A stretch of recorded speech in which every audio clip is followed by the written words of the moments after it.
Totalmente, el recorte que están planteando es un boicot a la revocación de mandato. Nosotros pedimos 3,800 y nos están quitando 4,913, es decir, todo el dinero para la revocación y 1,000 millones más le están restando al INE. Es la primera vez que habría una elección nacional, porque eso es la revocación de mandato, que todo el mundo pueda salir a votar para externar su punto de vista acerca de la continuidad o no del presidente, sin recursos. Siempre que el INE ha hecho una elección nacional, ha tenido recursos exprofeso para eso. ¿Cómo es que anteriormente estaba previsto? ¿Cómo está, Ciro, previsto anteriormente, como estaba previsto, que se recabaran las firmas? Nada más para entender esto de que como ahora el tribunal ha ordenado que se acepten las firmas autógrafas en papel, ¿cómo era que se recababan anteriormente? ¿Cómo estás? Mira, desde 2017 que se hizo la recabación de firmas para los aspirantes a ser candidatos independientes, el INE cuenta con una app que le toma la foto a la credencial, que le toma la foto a la persona, y así evitamos que partidos que, por ejemplo, tienen el listado nominal puedan vaciar datos de la gente en papel y falsificar, suplantar la voluntad de los ciudadanos. Ese mecanismo también lo usamos para validar las firmas de apoyo a los nuevos partidos el año pasado y dijimos, bueno, pues es lo que procede para la revocación de mandato. Morena se inconformó con esta determinación, cosa que no había hecho, no se había opuesto antes, y el tribunal le dio la razón, así que ahora vamos a poder recibir apoyos para la revocación de mandato, tanto en la app, que es mucho más segura, eficiente y barata, como en papel. Que es mucho más falible y mucho más oneroso en términos de tener que procesar y verificar, ¿no?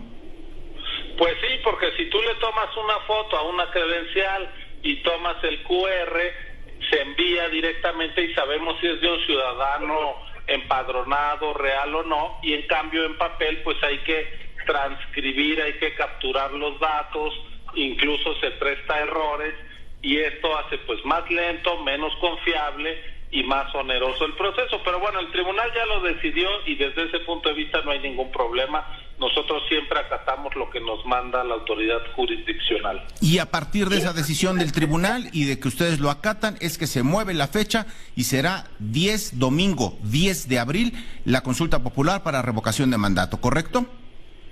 Sí, porque antes iba a ser el 27 de marzo, pero ahora hemos perdido pues unos días para que desde mañana se pueda recabar en todo el país las firmas también en papel, y hay que extenderle el plazo a la gente que solicite la revocación, pero también pues es más lento capturar los datos en papel que la app.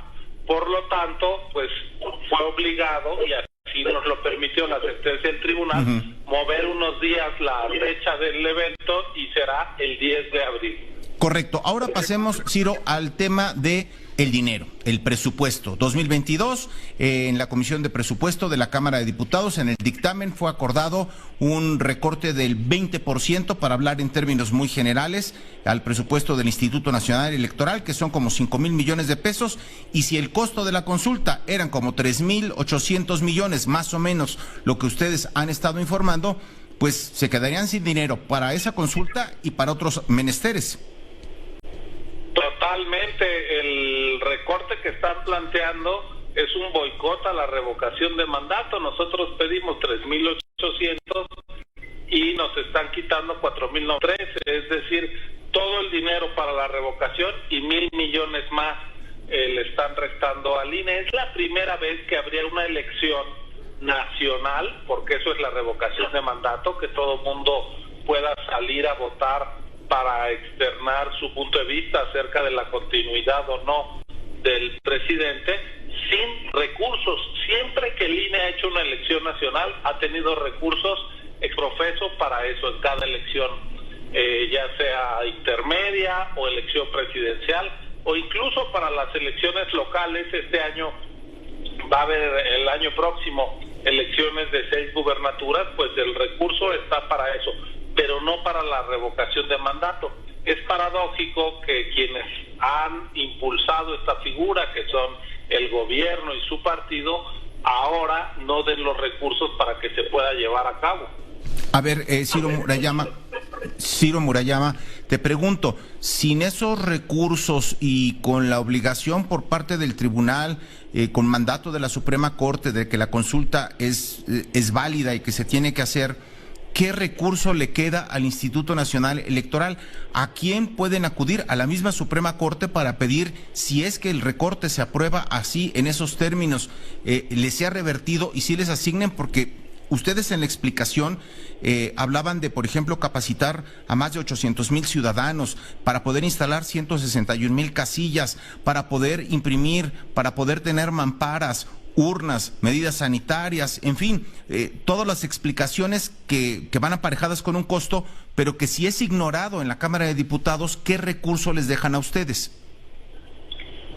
Bueno, la Cámara de Diputados nos va a hacer este recorte y nosotros lo que tendríamos que hacer o podríamos hacer es acudir ante la Corte a decir: hay un mandato constitucional de hacer la revocación de mandato si el 3% del padrón electoral, en este caso 2,758,000 ciudadanos, nos lo solicitan. Es un derecho de los ciudadanos. Si la Cámara de Diputados bloquea este derecho porque no da los recursos, pues Suprema Corte, tú dinos qué es lo que procede, porque nosotros no tenemos dinero para las casillas, entonces sería imposible. Es una suerte de contradicción en Morena, que haya impulsado la revocación de mandato, pero que diga que no es una elección nacional y que entonces no va a haber recursos para ello. Finalmente, Ciro Murayama, te pregunto, ¿qué respondes a quienes desde el Congreso o desde la sociedad voltean a verlos y dicen, pues hombre, bájense el sueldo, no se lo quieren recortar, si se baja el sueldo, ¿alcanza? ¿De ahí salen los recursos, Ciro? Pues esa es una tomadura de pelo. Así le quitaron el sueldo a todos los trabajadores del INE, no es ni el 1% del presupuesto, un recorte, una disminución de los consejeros, no es ni el 1% de lo que se necesita para que el INE opere. Realmente es un pretexto para dañar la autonomía de la institución. Ciro Murayama, muchas gracias por estar aquí en Grupo Fórmula y en este espacio informativo de José Cárdenas. Te aprecio mucho la buena disposición para la comunicación. No, al contrario, el agradecido soy yo, como siempre. Buenas tardes. Muy bien, muchas gracias, Ciro Murayama, consejero electoral. Pues ahí está, un asunto que tiene, y como dice...